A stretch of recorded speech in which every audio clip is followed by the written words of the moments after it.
Hey, how's it going? So, today I'm just sitting around here at some person's house, about to do some work here.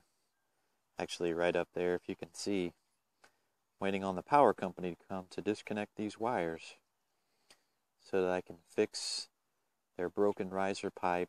They had a limb fall down, a pretty large limb, and been their conduit. So I gotta fix that. But anyways, while I'm waiting here for the power company to show up and disconnect that,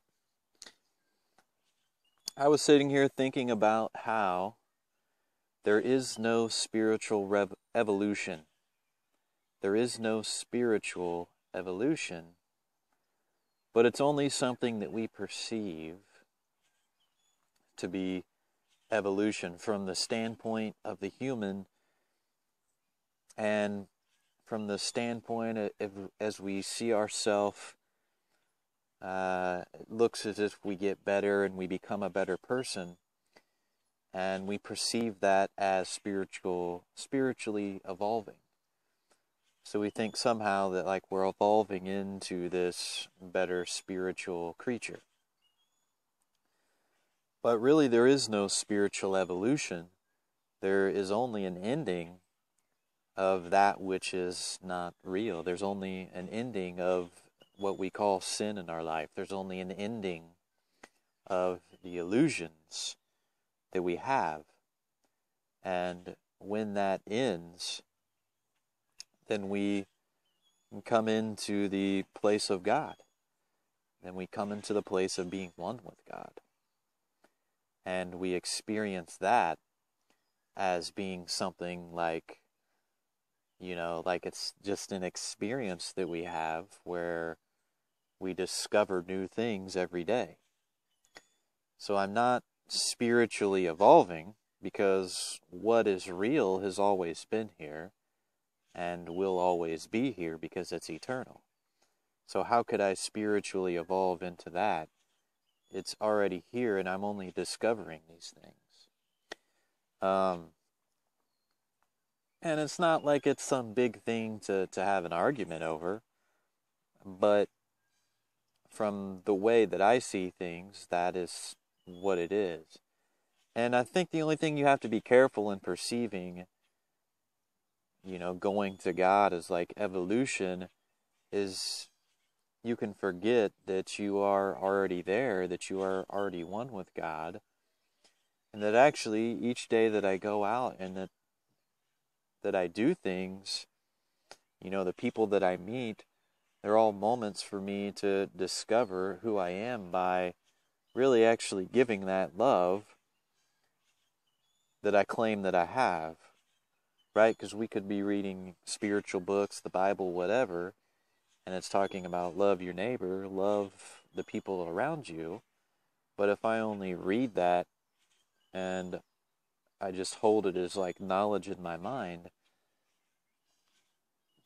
I don't actually really discover what it really is until I actually really go out and love my neighbor.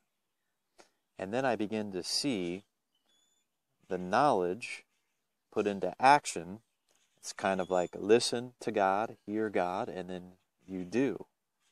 And when I do that, then the mystery actually begins to unfold. So it's not so much something that, I'm going to come to God just by like knowing things in my mind or having knowledge about them.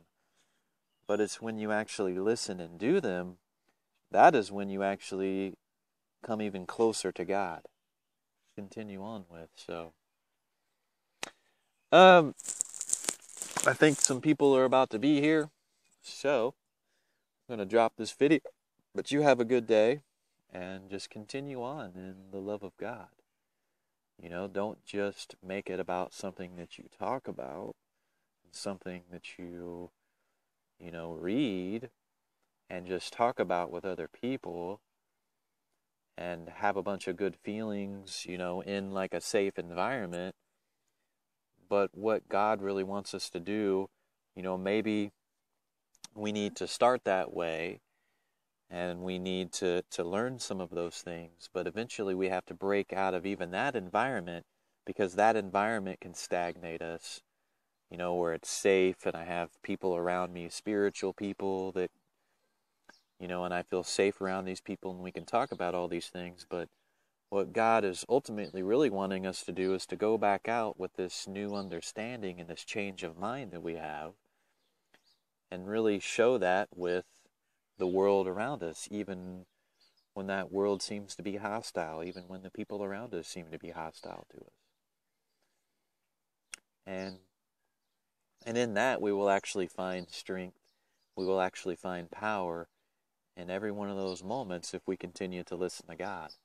We can see that even in the moments when people are hostile, God is always there. He is always there with me, and He is never changing.